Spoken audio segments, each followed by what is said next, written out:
நமச்சிவாய். இன்னைக்கு யாருடைய வாழ்க்கை வரலாறை பார்க்க போறோம்னா, மெய்யடியான் நரசிங்க முனையரையர்க்கும் அடியேன் அப்படி நம்மளுடைய சுந்தரமூர்த்தி நாயனார் அவர்கள் பாடினார் இல்லையா? அந்த நரசிங்க முனையரைய நாயனார் அவருடைய வாழ்க்கை வரலாறை தான் இப்போ பார்க்க போறோம். இவர் எங்க பிறந்து வளர்ந்தாருன்னா, திருமுனைப்பாடி அப்படின்னு சொல்லக்கூடிய ஒரு ஊர்ல தான் இவர் பிறந்து வளர்றாரு. மிகப்பெரிய சிவபக்தர் இவர். சிவபக்தரை விட சிவனடியார்களையும் பக்தி வைத்து நேசிக்கக்கூடியவர். அது மட்டும் கிடையாது, இவர் ஒரு குறுநில மன்னர். எங்கேயாவது ஒரு இடத்துல அநியாயம் நடக்குது அப்படின்னு சொன்னா அங்க போர் தொடுத்து போய் அந்த நாட்டை கைப்பற்றி அந்த நாட்டில் நடக்கக்கூடிய அநியாயங்களை எல்லாம் களைந்து விடக்கூடியவர். அப்படி இருக்கக்கூடிய ஒரு மிக சிறந்த ஒரு மனிதராக இவர் விளங்கினார். இவர் செய்த விஷயம் என்ன அப்படின்னா, நம்மளுடைய சுந்தரமூர்த்தி நாயனார் அவர்களுடைய வாழ்க்கை வரலாறுல நம்ம படிச்சிருப்போம். அது சுந்தரமூர்த்தி நாயனார் அவர்கள் சிறு குழந்தையாக இருக்கும் பொழுது தெருவிலே விளையாடி கொண்டிருந்த பொழுது அங்க ஒரு மன்னர் வர்றாரு.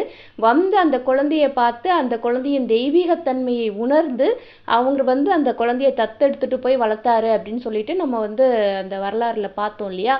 அந்த மன்னர் யாருன்னா இந்த நரசிங்க முனையரையர் தான். இவர் தான் சுந்தரமூர்த்தி நாயனார் அவர்களை பார்த்த உடனேயே இவர் மிகப்பெரிய சிவ அருள் கிடைக்க பெற்ற குழந்தை இது அப்படின்னு சொல்லிட்டு குழந்தையா இருக்கும் பொழுதே எடுத்துட்டு போய் அவர் வளர்க்க ஆரம்பிச்சிட்டாரு. இவருடைய வீட்டில தான் நம்மளுடைய சுந்தரமூர்த்தி நாயனார் அவர்கள் வளர்ந்தார். அதாவது அதை கல்யாணம் பண்ற வரைக்கும் கூட அவங்க அந்த வீட்டில தான் இருந்தாங்க. அதுக்கப்புறம் சிவபெருமான் தடுத்தாட்கொண்டாரு. அந்த வரலாறுலாம் நம்மளுக்கு தெரியும். இவர் என்ன பண்ணார் அப்படின்னா, நரசிங்க முனையரையர் சிவனடியார்களுக்கு தொண்டு செய்வதில் இவரை மிஞ்ச ஆளே கிடையாதுன்னு சொல்ற அளவுக்கு இருந்தார். ஏன்னா இவர் ஏற்கனவே ஒரு அரசனாக இருக்கும் பொழுது ஒருத்தர் என்ன கேட்டாலும் செய்யக்கூடிய ஒரு இடத்துல இருக்கக்கூடியவர். அதுலேயே சிவனடியார்களுக்கு தொண்டு செய்யும் பொழுது சிவனடியார்கள் என்ன கேட்டாலும் நம்ம கொடுத்துடணும் அப்படிங்கிற அளவுக்கு இவருக்கு பெரிய மதிப்பு வச்சிருந்தார் சிவனடியார் மேல. அதையும் தாண்டி திருநீர் மேல மிகப்பெரிய பக்தி வச்சிருந்தார். யாரு நெத்தியில திருநீர் வச்சிருந்தாலும் சரி, அவங்கள விழுந்து கும்பிட்டு அவங்களுக்கு வேண்டியதை செஞ்சு அவங்களுக்கு தேவையானதெல்லாம் கொடுத்து அனுப்புறது தான் இவருடைய வழக்கமாக இருந்தது. சிவபெருமான் மீதும் பக்தி இருந்தது, சிவனடியார்களுக்கும் தொண்டு செய்தார். அதை தாண்டி திருநீர் மேலேயும் மிகச்சிறந்த பக்தி வைத்திருந்தார். அது மட்டும் கிடையாது, சிவன் கோயில்களை பாதுகாப்புறது, அதுக்கப்புறம் கோயில்களுக்கு உண்டான செல்வத்தை பெருக்குவது, அந்த செல்வத்தை பாதுகாத்து வைத்து அடுத்த தலைமுறைக்கு கொண்டு போறோம் இல்லையா, அந்த வேலைகளை செய்யறது, இது எல்லாத்தையுமே சரிவர செஞ்சுட்டு வந்தார். இந்த மாதிரி செய்யக்கூடிய சிவன் கோயில்களுக்கு செய்யக்கூடிய விஷயங்கள்ல தன் உயிரே போக நேர்ந்தாலும் கூட அதை பத்தி கவலைப்பட மாட்டார். அந்த அளவுக்கு பக்தியோடு அவர் எல்லா வேலையும் செஞ்சுட்டு இருந்தார். இப்படி இருக்கும் பொழுது அவருக்கு ஒரு வழக்கம் இருந்தது. என்ன வழக்கம் அப்படின்னா, திருவாதிரை நாள்ல சிவபெருமானுக்கு கோயில்களில் நிறைய வழிபாடுகளை பண்ணுவார்.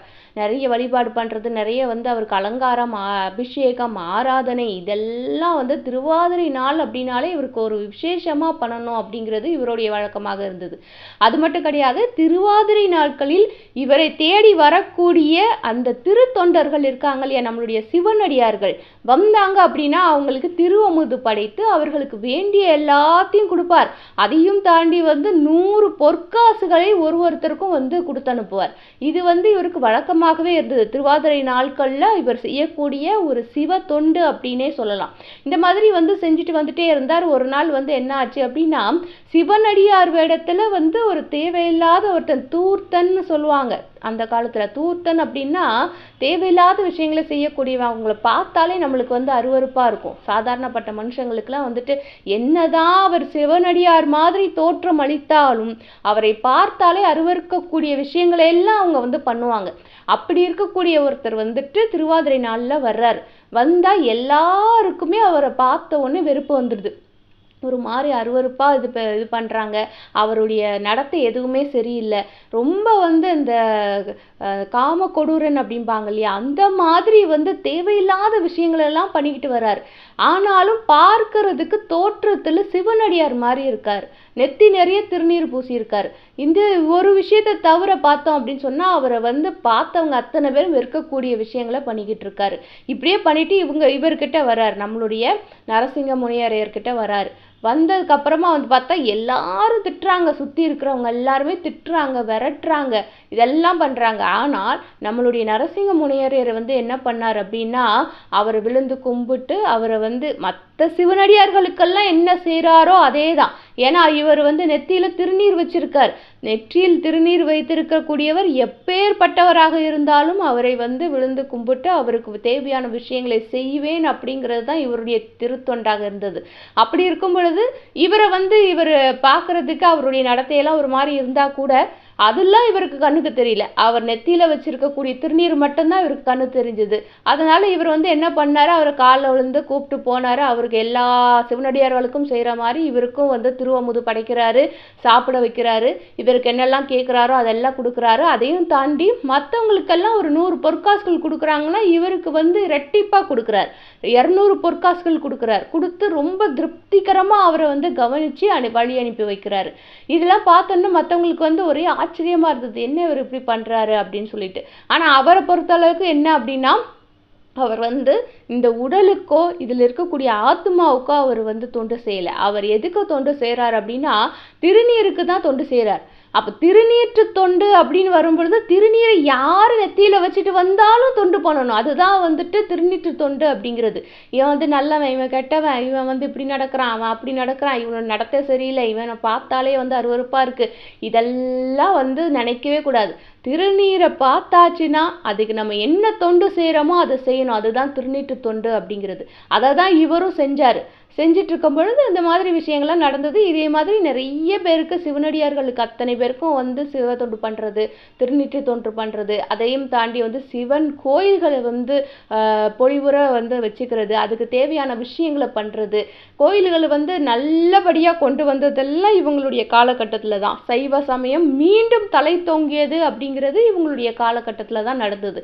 அதனால சைவ சமய கோயில்களுக்கெல்லாம் நிறைய பொண்ணும் பொருளும் சேர்த்து வைக்கிறது, அதை பாதுகாக்கிறது, அடுத்த தலைமுறைக்கு எடுத்துக்கொண்டு கொடுக்கறது, இதெல்லாம் வந்துட்டு இவர் வந்து சரிவர செஞ்சுட்டு வந்தார். இதெல்லாம் செஞ்சுட்டு அவருக்கும் வந்து மூப்பு வந்தது. அதே மாதிரி வயசான காலத்தில் வந்துட்டு இவரும் சிவலோக பதவி அடைந்தார். அதுக்கப்புறம் வந்து என்னன்னா, இவர் செய்த திருத்தொண்டின் காரணமாக சிவன் கோயில்களுக்கும் தொண்டு செஞ்சிருக்கார், சிவனடியார்களுக்கும் தொண்டு செஞ்சிருக்கார், திருநீற்று தொண்டுலாம் பண்ணியிருக்கார். இதெல்லாம் பண்ண காரணத்தினால தான் இவரை வந்து நம்ம இன்னைக்கும் 63 நாயன்மார்களில் ஒருவராக வைத்து வழிபட்டு கொண்டிருக்கிறோம். இதுதான் நரசிங்க முனையரையர் நாயனார் அவர்களின் வாழ்க்கை வரலாறு என்பது. நமச்சிவாய்.